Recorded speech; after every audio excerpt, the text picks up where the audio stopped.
Aragón da un paso más para controlar los contagios. Al confinamiento perimetral de la comunidad y de las 3 capitales se suman ahora las provincias. Además, la hostelería, los centros comerciales, las actividades culturales y las no esenciales en general deberán cerrar a las 8 de la tarde y los gimnasios y los locales de juego no podrán abrir. El Gobierno de Aragón pide restringir al máximo los contactos personales. Y si todo esto no funciona, demandará el confinamiento total. Se agotan los recursos, la paciencia y todo. Hablamos hoy con Álvaro Sanz, es coordinador general de Izquierda Unida en Aragón. Buenos días, bienvenido. Hola, buenos días. ¿Hay un agotamiento generalizado? Los sanitarios están agotados, los ciudadanos confusos porque cada día hay nuevas medidas. También los gobiernos van tomando medidas en función de los datos y viendo que los contagios no se reducen. Los empresarios y los comerciantes un día pueden abrir, al otro no. Un día tienen aforo limitado, al otro todavía se les reduce más el aforo. Sí, sobre todo hay confusión y sobre todo lo que tenemos que tener muy presente es que sigue habiendo incertidumbre, seguimos sin tener certezas absolutas. Si las tuviésemos habría una vacuna y seguimos por lo tanto pues aprendiendo de la experiencia y eso nos implica cambiar todos los días, ¿no? ¿En qué sentido? Pues en el sentido de poner la salud por delante y por lo tanto ir modificando los criterios que se aplican a lo que es la condición de vida de la ciudadanía para garantizar que la salud es lo primero y por lo menos facilitar ese trabajo del sistema sanitario que está, como decía ayer la consejera, pues muy comprometido, ¿no? Está en una situación de estrés y de colapso potencial pues muy seria, ¿no? Yo creo que hay que hacer un llamamiento a la ciudadanía, evidentemente, pues para actuar como un organismo que se protege, que se cuidan los unos a los otros, es como el cuerpo humano y sus células, es decir, si una va por libre al final tenemos un problema y se llama enfermedad y se llama además enfermedad mala, ¿no? Pues la ciudadanía nos tenemos que comportar igual, pero para eso también yo creo que desde las instituciones tenemos que mandar un mensaje claro y certero de que la salud es lo primero y evitar mensajes contradictorios que a veces pues intentan meter a la ciudadanía en una pseudonormalidad, en esa nueva normalidad de la que hablábamos, que realmente no se va a dar, no se puede dar mientras tengamos una pandemia que campa a sus anchas y que evidentemente condiciona absolutamente todo. Si no hay vida, no habrá economía tampoco, ¿no? Y la gente tiene que entender, tenemos que entender entre todos y todas que esto va a exigir y está exigiendo pues muchísimos esfuerzos y sobre todo que sigamos viviendo en una incertidumbre para la que no estábamos acostumbrados. Ahora bien, evidentemente todas estas medidas van a tener unos efectos y lo que necesitamos también es celeridad para aplacar el resultado de esos efectos en lo que respecta a las condiciones de vida materiales de la gente que se ve afectada, ¿no? Es importante porque esta crisis además está abriendo muchas brechas económicas, sociales, que estaban ya antes de la crisis, pero que ahora mismo se agravan con muchísima claridad y lo que tenemos que intentar hacer desde luego de los poderes públicos y también desde la ciudadanía es evitar que esas brechas se agranden y que se incrementen además esas posiciones de criminalización de la pobreza, de xenofobia, de desigualdad, en fin, yo creo que nos está poniendo a prueba la pandemia, es evidente, pero entre todos y entre todas tenemos que entender que los valores de solidaridad, de igualdad, de justicia, de compromiso, de apoyo mutuo, de respeto, de avanzar todos en la misma dirección, son más fundamentales que nunca, tanto por la actitud ciudadana individual como por los poderes públicos que tienen que regular, evidentemente, en ese sentido. Habla de mensajes confusos, de poca claridad en esos mensajes que se transmite desde las instituciones. No sé si ayuda mucho el ir tomando medidas de una forma progresiva. De hecho, en cuestión de días, en cuestión de semanas, cambian los aforos, cambian los confinamientos perimetrales. ¿Es partidario de tomar ya una decisión definitiva como sería el confinamiento domiciliario, por duro que sea? Yo creo que estamos en las últimas ya de ese tipo de prácticas de ir regulando cada 15 días unas condiciones concretas. Desde luego, si esto no funciona, ya lo decíamos en el debate del Estado de la Comunidad, la fórmula de buscar el equilibrio entre economía y salud, tal y como lo habíamos entendido en el marco de esa nueva normalidad, no ha funcionado y por lo tanto lo que no podemos permitirnos es el colapso del sistema sanitario y que eso cueste vidas, ¿no? Y si hace falta tomar medidas más drásticas, pues evidentemente habrá que tomarlas. Yo creo que estamos ya agotando los últimos cartuchos de esta práctica de intentar modular la actividad y en ese sentido, si no funciona, desde luego lo que no podemos hacer es esperar más tiempo, ¿no? Ayer, creo recordar, había ya más de 1000 personas entre UCIs y hospitalización convencional, ¿no? Y no nos preocupa solo el tema del COVID, nos preocupa todo lo que está suponiendo para la afección a la salud de enfermedades no COVID esta pandemia, ¿no? No podemos seguir dilatando, postergando decidido priorizar cuestiones que son de vida o muerte, nunca mejor dicho, operaciones, tratamientos, seguimiento, rastreo de otro tipo de enfermedades, cribados, que son fundamentales, ¿no? Entonces, yo creo que sí, que al final, si es necesario, habrá que tomar medidas drásticas, y desde luego Izquierda Unida lo que solicita es que seamos conscientes de que la salud es lo primero y que cuanto antes las tomemos, si es necesario, porque estas no funcionan, desde luego que se tomen con agilidad y que se hagan y se desplieguen las medidas oportunas para evitar pues males mayores, ¿no? Efectivamente, los datos son más que preocupantes, son más de 1000 los pacientes que están ingresados con coronavirus en los hospitales aragoneses. La incidencia acumulada en Huesca y en Teruel es de las más importantes, las dos más importantes de toda España, y la de Zaragoza es la cuarta, la tercera es Granada. ¿Por qué estos malos datos, los peores datos, se registran en Aragón? Yo no soy epidemiólogo, no conozco el porqué de estas cuestiones, ¿no? Y tampoco voy a entrar en una suerte de porque se rastrea más, detectamos más, por lo tanto comunicamos más datos, ¿no? A mí me preocupa el índice de positividad, que supera el 20% de los, normalmente estos últimos días, el 20% de los análisis hechos, es decir, de las pruebas que se hacen, el 20% pues salen positivos, uno de cada 5 ciudadanos, ¿no? Y eso es muy preocupante, ¿no? Yo creo que además, sobre todo, hay que pensar en los sectores vulnerables de la población. Es decir, no nos podemos permitir una sociedad que deje tirados precisamente a esos sectores que se ven más vulnerados por esta crisis y que además van a acarrear serios problemas a futuro, no solo por las derivadas de la COVID, que ya están señalando encima de la mesa, que en materia de rehabilitación, en materia de enfermedades que se van a producir después de que se supera la enfermedad, pues van a ser muy importantes. Ahí tendremos que hacer un esfuerzo también en clave pública, en clave presupuestaria también, para dotar de esas profesionales de rehabilitación al sistema, pero sobre todo también en ese acompañamiento de salud, incluso mental, de toda la gente mayor que está viviendo unas condiciones de confinamiento muy duras. No nos podemos quejar por no poder salir a una terraza cuando tenemos a los abuelos en las residencias que no ven o que no pueden ver incluso a sus familiares. Eso, desde luego, esta sociedad tiene que reflexionar en ese sentido. Y los poderes públicos también tienen que hacer lo posible pues, para repartir las cargas de esta situación y, como te decía, si hace falta tomar medidas, que se tomen, ¿no? Muchos son los retos que nos está dejando esta pandemia. Muchos. Uno de ellos también es afrontar quizá una reforma del sistema sanitario, reforzar la sanidad pública. Le pregunto por las medidas que anunciaba ayer el Gobierno de Aragón, además del mando único en materia sanitaria, es decir, sanidad pública y privada pasan a formar parte de la orden del Gobierno de Aragón. También se toman medidas como, por ejemplo, la contratación de médicos sin especialidad, la incorporación de médicos jubilados de hasta 70 años, también estudiantes de último curso, pero también, por ejemplo, el traslado de personal, tanto entre centros como incluso de lugares geográficos. También modificar las funciones del personal sanitario según las necesidades. ¿Le parecen bien estas medidas? Si me preguntas en frío, hay medidas de esas que desde luego no compartimos. La coyuntura es muy compleja y hace falta que los recursos de los que se dispone se movilicen, y si hay problemas para movilizarlos y poder hacer frente a la crisis y emergencia sanitaria, pues evidentemente habrá que hacerlas en un contexto como en el que estamos. Pero que hace falta reformar en profundidad nuestro sistema sanitario, profundizar en el ampliar las plazas estructurales que hay, pero sobre todo darle una vuelta y pensar que nuestro sistema sanitario, ya no solo por el tema hospitalario que estamos viviendo, que es excepcional, pues adolece de una capacidad preventiva que garantice que primero es prevenir y luego es curar, ¿no? ¿Dónde está atención primaria?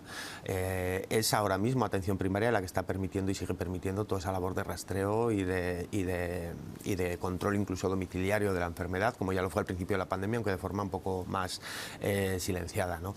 Nosotros siempre hemos exigido que una situación como esta, desde el inicio, nos estaba arrojando un aprendizaje, que es la necesidad de fortalecer el sistema público y sobre todo de cambiar el sistema sanitario. Hay que garantizar mejoras en las plazas de cobertura de atención primaria. Hay que evitar que se fuguen médicos que pidan ese certificado de idoneidad y al final acaben yéndose a otros países porque las condiciones son mejores. Hay que empezar a meter mano también a cómo está funcionando en materia de compatibilidades con la actividad privada, el sistema sanitario y los profesionales, ¿no? Especialmente además los de la bueno, los de la atención especializada. Todas esas cuestiones hay que ponerlas encima de la mesa, hay que controlar los conciertos, el dinero público tiene que estar muy bien gestionado, hay que hacer cambios organizativos de gestión muy profundos. Ahora mismo, por ejemplo, hablábamos de atención primaria.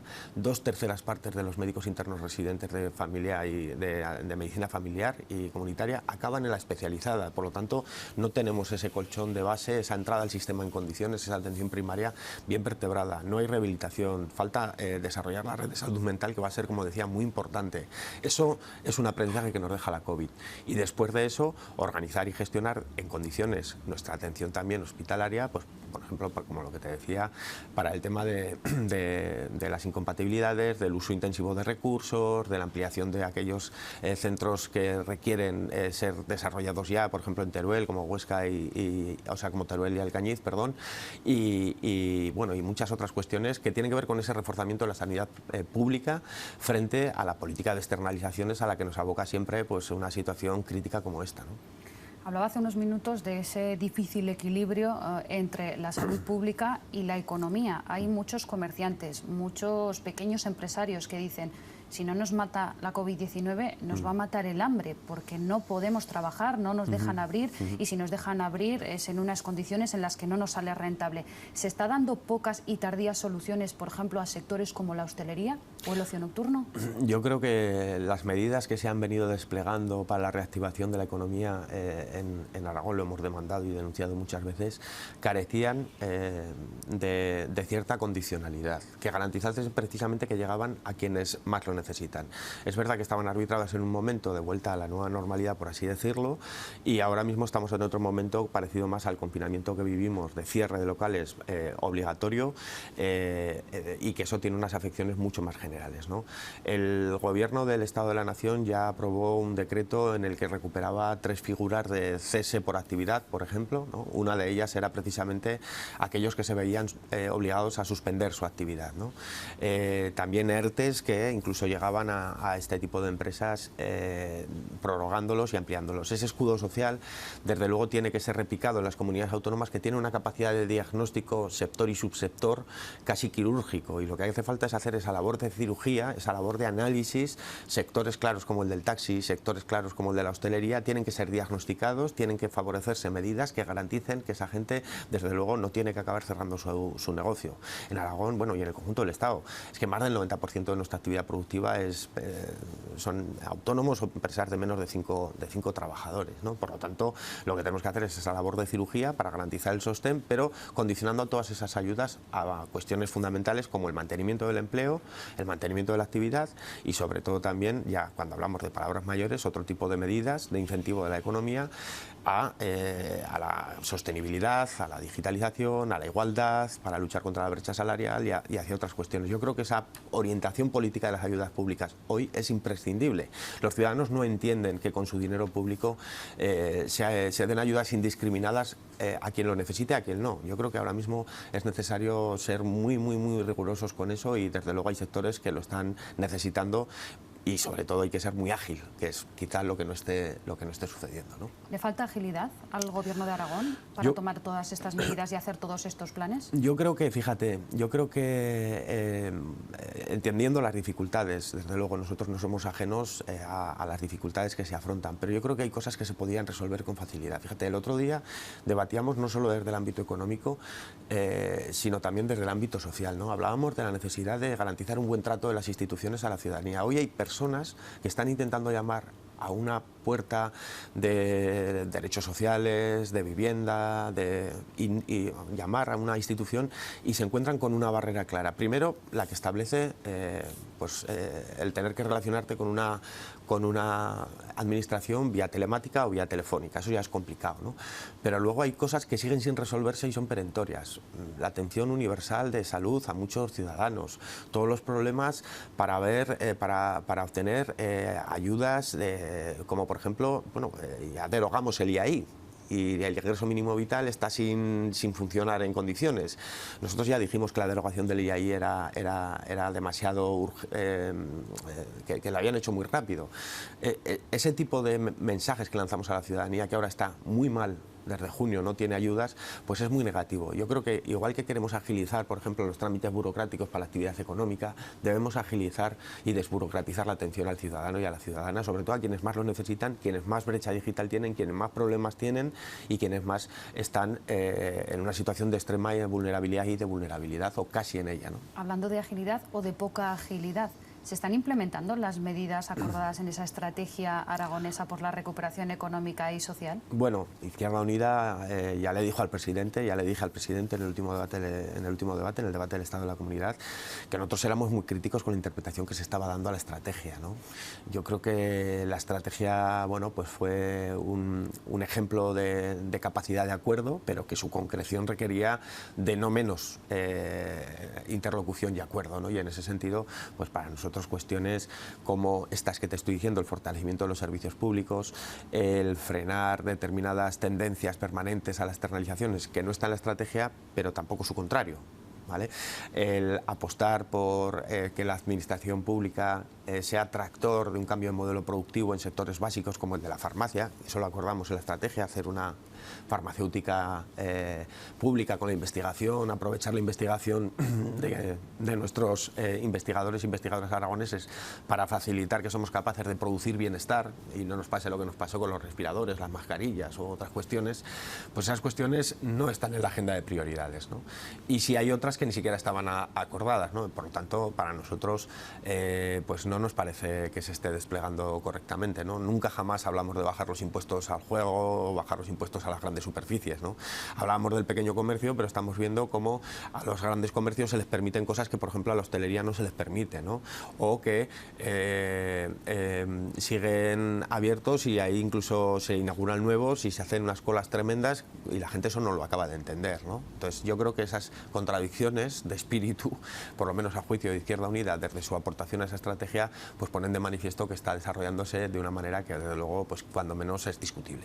Lambán dijo la pasada semana en ese debate sobre el estado de la comunidad que los presupuestos para el año que viene, que por cierto superarían los 6.000 millones de euros, dijo, se basarían en esa estrategia.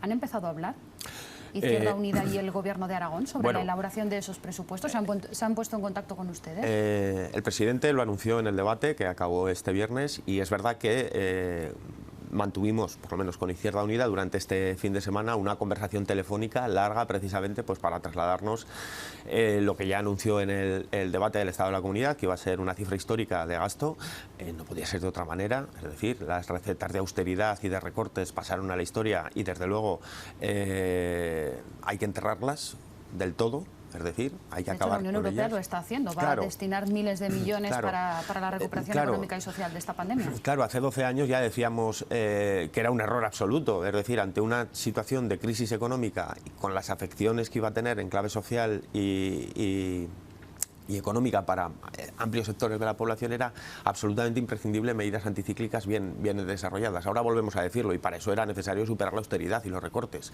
Bueno, estamos en unas condiciones en las que aparentemente sí vamos a poder garantizar desde lo público pues ser ese tractor de la economía y sobre todo fortalecer esos servicios públicos que tan imprescindibles se están viendo con la COVID, ¿no? Ese es el aprendizaje que nos deja la pandemia y eso es lo que creo que hay que ponerse encima de la mesa. No dejar a nadie atrás, pero garantizando igualdad. Y eso implica también que a pesar de que vamos a tener mucha capacidad de deuda, que vamos a tener muchos fondos que van a venir de Europa o de los presupuestos generales del Estado, nuestra capacidad de ingresos propios ha bajado hasta en un 60%, es muchísimo, y por lo tanto todo ese dinero que vamos a tener para tener un presupuesto superior al de cualquier año de la historia de Aragón, pues va a venir de fondos de fuera, ¿no? Condicionados a 3 ejes además.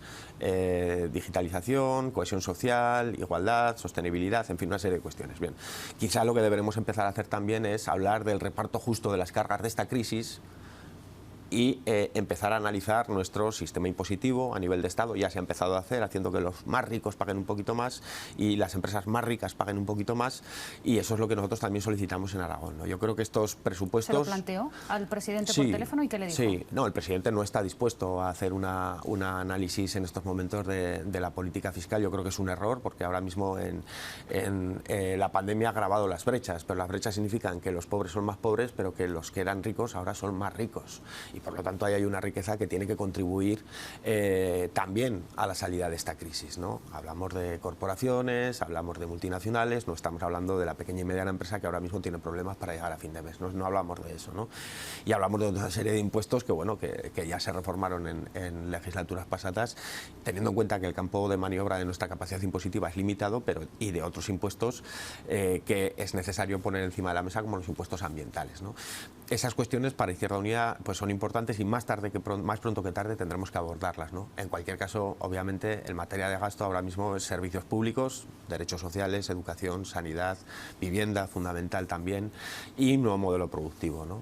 Y de esa conversación que mantuvo sobre los presupuestos, ¿qué sensación se lleva? ¿Más proclive a apoyar los presupuestos de la comunidad autónoma?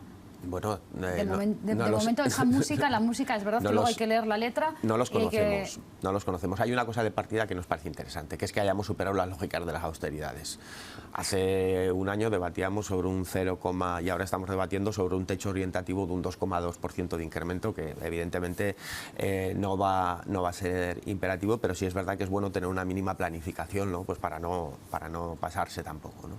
Eso ya demuestra que vamos a contar con recursos necesarios, con los que necesitamos para poder hacer frente a la crisis sanitaria y económica y social derivada de la misma. Por lo tanto, claro que Izquierda Unida quiere debatir cómo sentamos las bases primero, cómo hacemos frente a la pandemia y con qué recursos y desde dónde, desde lo público, sanitarios, educativos, derechos sociales, vivienda, como te decía, y luego cómo sentamos las bases de esa recuperación en materia económica también y cómo destinamos esos fondos.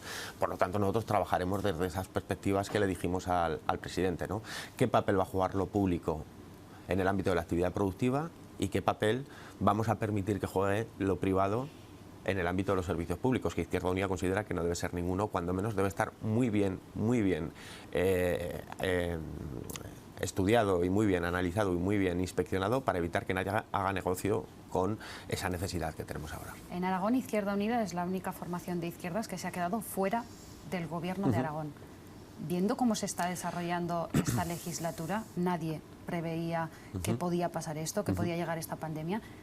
¿Está contento de no haber entrado en el gobierno de Aragón si en un momento se llegó a plantear? Bueno, yo creo que fuimos coherentes con una serie de posicionamientos iniciales y esos posicionamientos iniciales siguen siendo válidos hoy. Yo creo que Izquierda Unida no ha sido nunca una formación política que antepusiese la táctica concreta y sus intereses al bien interés general, pero sí creíamos que, y hay muchos conflictos que tenemos con el gobierno, ya se lo ponen de manifiesto, que las condiciones que se planteaban para ese pacto de gobierno, desde luego, no encajaban en una línea política de defensa clara y nítida de lo público y de apostar por una actividad productiva desde lo público también para ser tractor de la economía. Ya entonces, es que todas estas cosas Izquierda Unida ya las decía sí, entonces. Pero reconocerá que en un momento dado todas las formaciones toman una decisión con dudas y luego el tiempo se encarga de decir hemos hecho bien o no. En ese caso, ¿han hecho bien?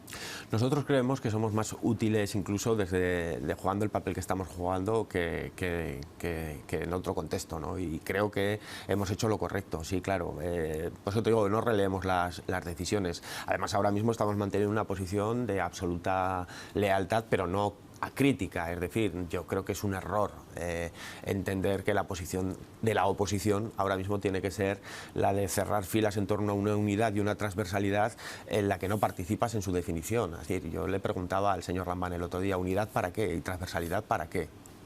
Es decir, hay que tener en cuenta las prioridades y para Izquierda Unida las prioridades son evitar que las brechas sociales se incrementen, paliar los efectos de la COVID sanitarios, económicos y sociales desde los servicios públicos y condicionar todas las medidas de estímulo y recuperación económica hacia un cambio de modelo productivo que garantice igualdad entre hombres y mujeres, sostenibilidad y no sirva para pintar de verde aquello que no lo es y vertebración del territorio, entre otras cuestiones, ¿no? La misma pregunta se la quiero formular pero al revés.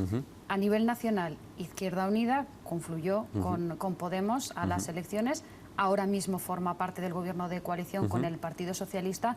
Muchos dicen que Izquierda Unida ha acabado desdibujada a nivel nacional y sobre todo teniendo en cuenta lo que decíamos también aquí en Aragón, que la legislatura está discurriendo por unos derroteros que nadie esperaba.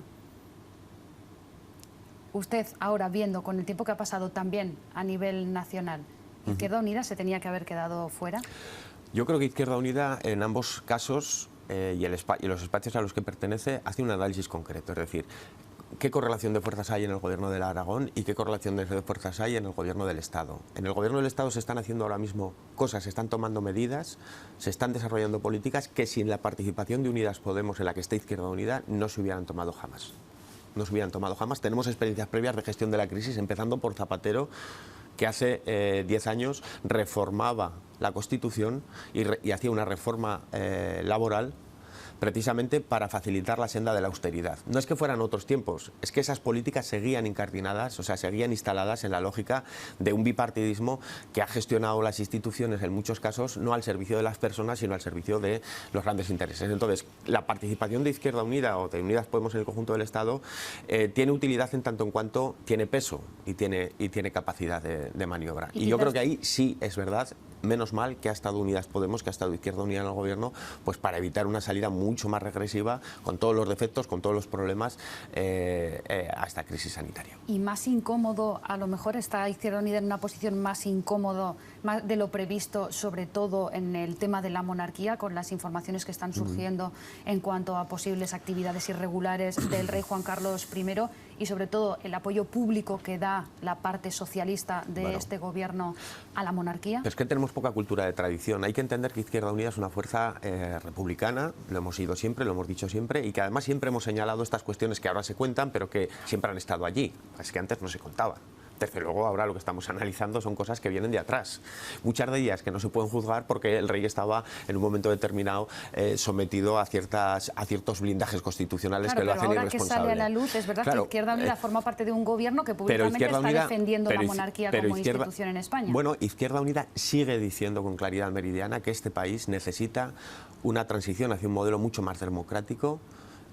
No necesariamente implica eso ningún problema. Simplemente el problema que implica es que hay que preguntarle a la gente qué es lo que quiere, qué modelo de país quiere. Si quiere un país con privilegios en el que se condonen, se perdonen, incluso se justifiquen que determinadas actitudes que son del todo menos ejemplares,